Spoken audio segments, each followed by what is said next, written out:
So if you can give me 20 minutes on the clock, then, because my issue is when I start talking, sometimes I just, I don't stop. I could get in the Great Britain talking team. My mum, she could get in the Great Britain worrying team. But she could also get in the Great Britain warrior team, because my mum is one of these people, when she's faced with a real situation that's really difficult and really challenging, then I get to see the best of her. And this is the thing I'd really want everyone to think about, is when am I going to get to see the best in you? When are you going to get to see the best in me? Because it's fascinating, isn't it? When do we normally get to see the best of human beings? We often get to see that when there's a crisis, right? We all know if a crisis has happened right now, most of us wouldn't run away. We could run away, but most of us wouldn't. We'd see that great part of us that we all have. Does everyone agree with that? So there are many gifts in life. One gift is the gift of being able to breathe. So everyone breathe. And breathe out. By the way, does anyone want to be more inspired, by the way? Anyone want to be more inspired? Some of you know what the word, some of you did not put your hands up. That's okay. Does anyone here want to be more inspired? Yes? Do you know what the word inspire means? Because you put your hand up to something and you maybe don't even know what it means. To be inspired in its origin means to inspire. In Latin, it means to breathe. So just try not breathing for a bit, and then after a bit, see how inspired you feel when you take that next breath. For me, the word inspiration is when you breathe life into something.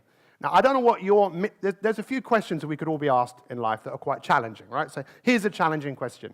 What's the meaning of life? Now, we could have a debate about that. It's not something which many people often think about, so that's a bit of a tough question to ask. I don't know, what time is it? 9:20 on a Friday morning. So let's maybe not be so intense. Let's ask another question. What's the purpose of your life? Okay, that's another fairly deep question. Would you not agree? Maybe a better question is, what are you passionate about? What are you inspired about? Because this is where I get really interested with human beings, because once we start to figure out what we're inspired about, what we're passionate about, and we start to follow that, amazing things can happen. Does that make sense? Yes? So today is a whole lot of gifts. You're going to be hearing from some speakers who are going to be sharing with you the gift of their life. I mean, the most valuable gift you've ever been given is the gift of your life. But then you move through life and you can hear other people's stories, and they can share something with you, and you can take something away from that person. You could use it for yourself, or you could give it to other people. The first gift I would genuinely like to give you is, this is something that we've just brought out, and you can have this for free. This is a book about confidence. If any of you want that, you can just literally go to that URL, put your details in, and we'll send you this. Confidence is a fascinating thing, because who wants more confidence? Yeah, but what is confidence? Does anyone know what it actually is? Does anyone know what it means? Some of you do know what it means, because some of you watch me every single day at 7 a.m., Monday to Friday, because that's what I do. I turn up every single day. So who remembers me from, yes, I didn't even say what it was, but you remember watching me on GMTV, right? Working with people who are overweight. See, my purpose in life is I want to inspire 100 million people. That's a big goal, but that's what I would like to do. So you can understand, because it's important for me to do it, getting up at 4 o'clock most mornings isn't an issue, because I have a burning desire to make this happen. And this is where I think so many people we know that we are selling ourselves short. It's like when you say to someone, how much are you worth? Has anyone ever said that to you, how much are you worth? Could you put a price on that, how much you're actually worth? Or can you not realize, hang on, maybe I'm a bit priceless? I mean, you are priceless, because we could never find another one of you, right? We couldn't, oh, look, there's 2 of you. Wow. There's only 1 of you.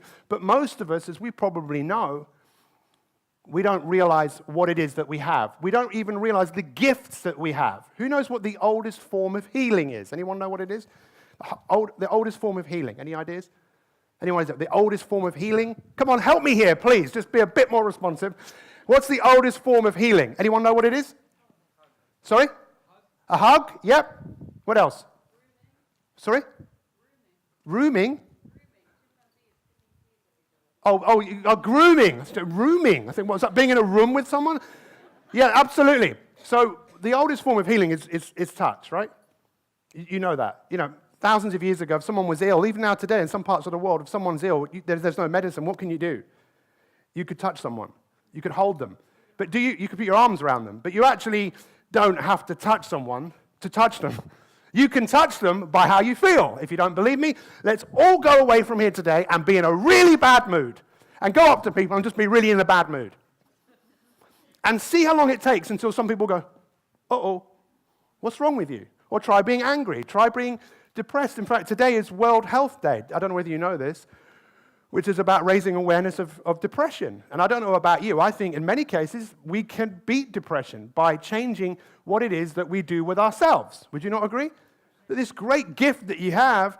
But what I want to share with you today, because I'm fortunate enough, one of the presenters isn't here, so you're going to hear from me twice. But I am here because I want to have an impact on your life. I really want to have an impact on your life because that's a good question. Why do I want to have an impact? I don't even know you. But I believe that your life matters. And I believe your life can make a significant difference to other people. It probably already does. I mean, let's face it. Most people are here today because they're already in the business in some way of helping people. Even if they don't do it professionally, they probably just go out of their way to be humane. Yes? But is that right? Is anyone here just a very angry person who's not interested in anyone apart from themselves? No. So we're all... Yes? I'm glad people have got a sense of humor in here as well, because it would be pretty difficult. You see, I don't know what it is that you wanted to do when you were a child, but let's just go back a little bit, okay? So this is today. Well, let's just go back. When you were a child, what is it that you wanted to do? Does anyone remember? I met a girl yesterday, or the day before, in Wales. I don't know, she was in her 20s, and she's a beauty therapist, but she doesn't like it. So I said, what did you want to do? And she said, I wanted to be an astronaut. Right? And I thought to myself, well, in my head, I don't know what you would think. I was thinking, well, could you still become one? Could you? Is it possible? Well, it took someone like Richard Branson, I think in 2019, he's taking people into space. So if you go into space, does that make you an astronaut? I don't know. Can anyone tell me? If you go into space now, does that mean, what is the definition of an astronaut? Doesn't it mean someone who goes into space? I really don't know. But the fact is, Richard Branson, an entrepreneur, and maybe who thinks they're an entrepreneur in here, by the way? Who doesn't think they're an entrepreneur? You think you are? Yep. Who doesn't think they are? Put their hands up. What does the word mean? You see, all words have a meaning, but the word entrepreneur, the French meaning of it means a risk taker. Oh, I take a risk. Is that Italian? I don't know. Or French. You're here, right? You've taken a risk. You didn't have to be here, but you've taken a risk. Was it a big risk? I don't know. It was a risk. Right? Oh, I don't know what's going to happen to me if I come here today. But the Sanskrit word of the word entrepreneur means an inner drive to do something, to have the spirit within you that wants to do something. Yes? Have you ever had that before? You had a burning desire to do something. So she had a burning desire to become an astronaut. And it will probably never happen. But it could happen. Could she still become an astronaut? Yes? Who thinks she could? Anyone say, no, it's never. Who thinks it's possible? If she had enough money, she could probably pay for it. There's probably a way. Who believes where there's a will, there's a way? Anyone believe that? Yes? Anyone believe that? Just some of you don't believe it. That's okay. Just if I ask a question, if you agree with it, just put your hands up. Everyone put your hands up so I can just see. Everyone just put their hands up. Everyone just put your hands up. Everyone put your hands up. There you go. Just want to make sure everyone has hands, or, maybe some people don't have hands in here. Just put something up. So the fact is, what did you want to do when you were young? Anyone tell me? Shout it out. What did you want to do? Vet. Sorry? You wanted to be a vet. So it's a Scottish accent sometimes. I can't understand. It's like, I used to work with Lorraine Kelly's husband, who's a cameraman, and he used to go, oh, I could murder a Jan. What? Jan? What are you talking about? Gin. Oh, okay. I know he says, oh, yeah, balloon. What? Balloon? Balloon. That's one of my favorite words. But anyway, it's got nothing to do with anything. So you wanted to be a vet. Yes. What did you want to do when you were young? What did you want to do? Sorry. Nurse. Are you a nurse? No? Okay. What happened? Someone said, please help me. Help me. Help me. You wanted to be a teacher. Are you a teacher? No. Okay. Anyone else? Something you wanted to do? A football player. A writer. Come on. What? A rock star.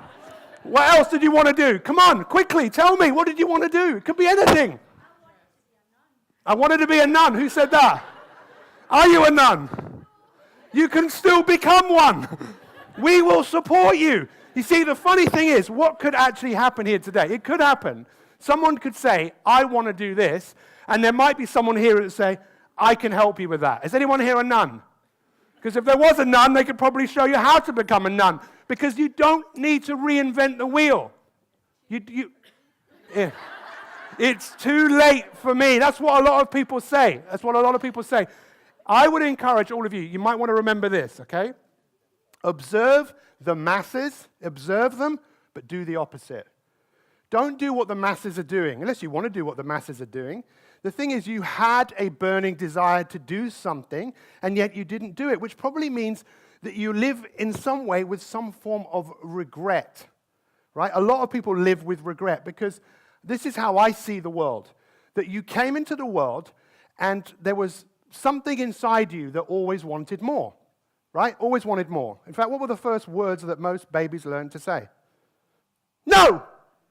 And mine! It's mine! So we actually learn to be selfish. Not selfish, but we learn to be selfish, right?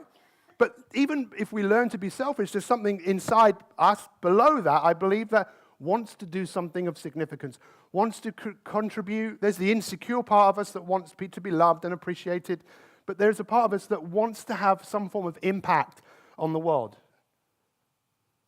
You all know that, right?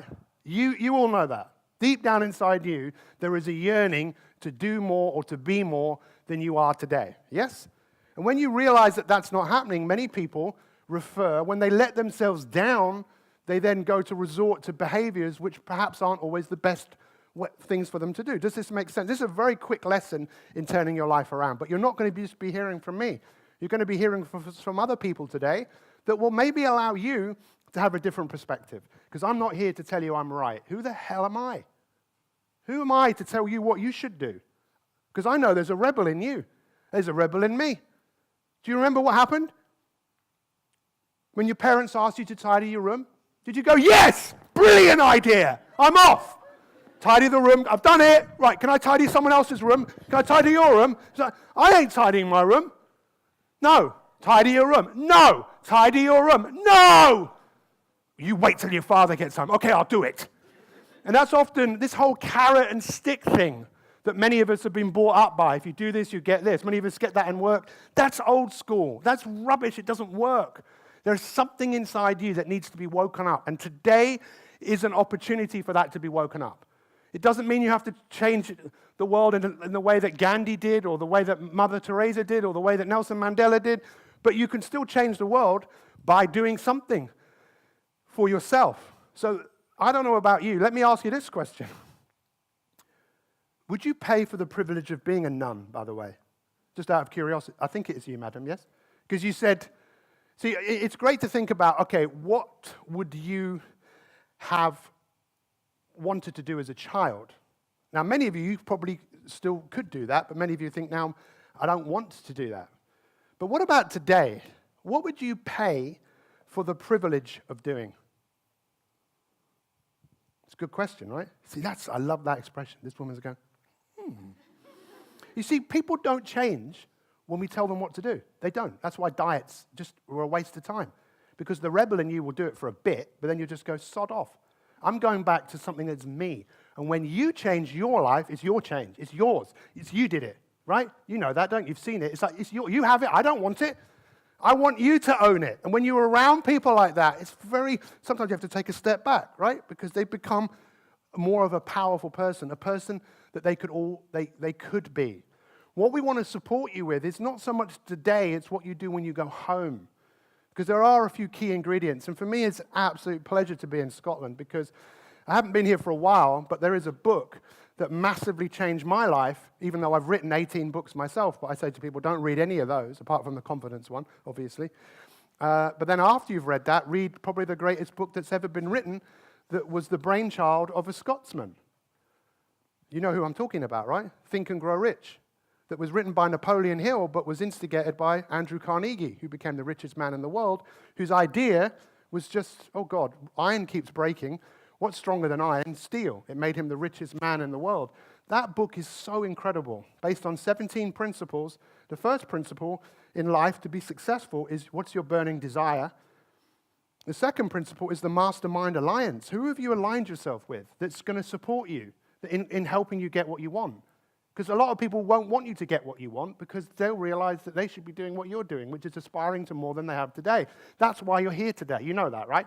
Because someone in your life, whether it was your parents or your parents' parents, worked really, really hard to make you have this life. But what happened with your life is that you got comfortable. We all did, don't worry. It's not you. I'm not talking to you. I'm talking to everybody.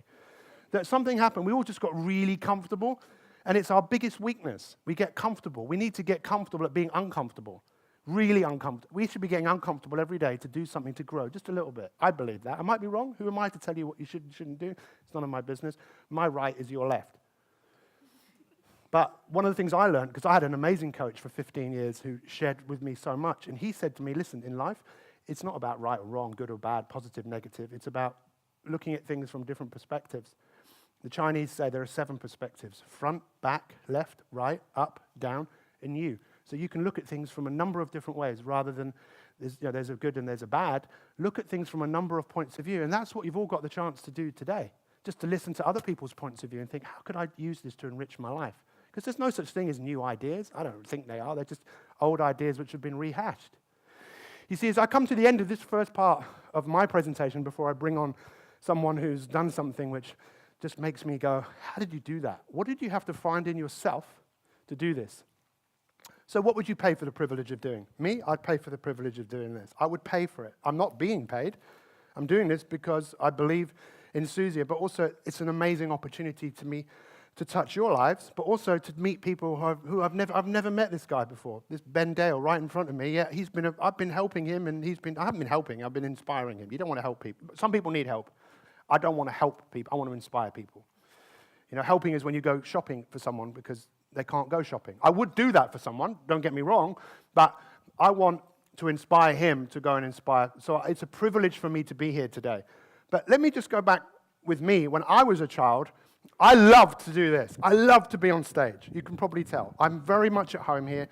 I feel very comfortable. I love it. I don't know why as a child, I just loved it. I got parts in plays, but I had real problems learning lines.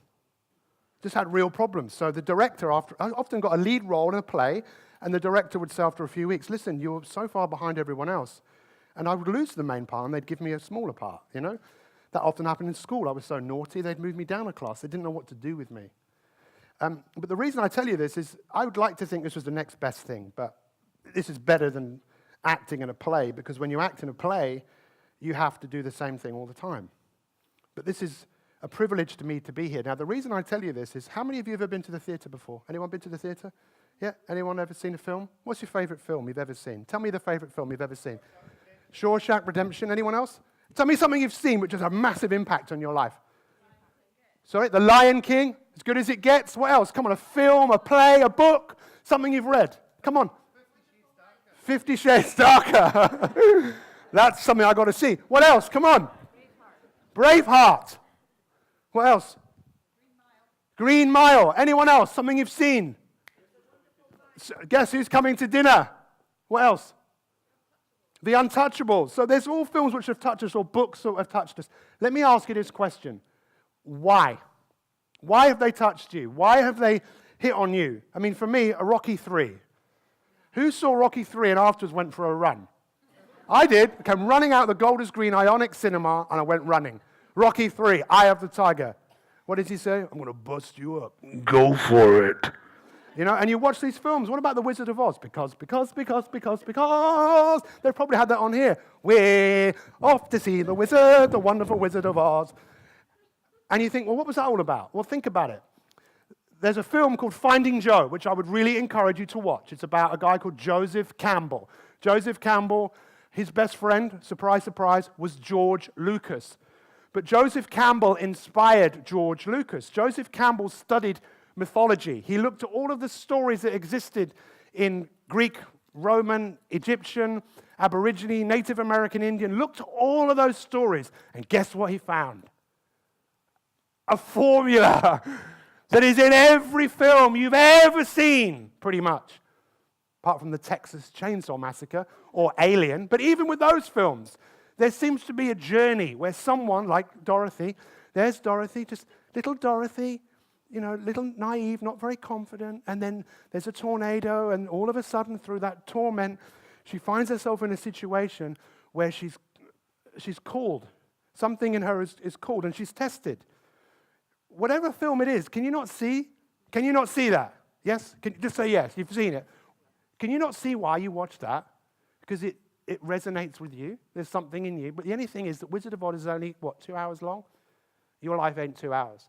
But even if it's Harry Potter or Lord of the Rings and, all of those films, what does that add up to? 20 hours? They pull you in. It suckers you in.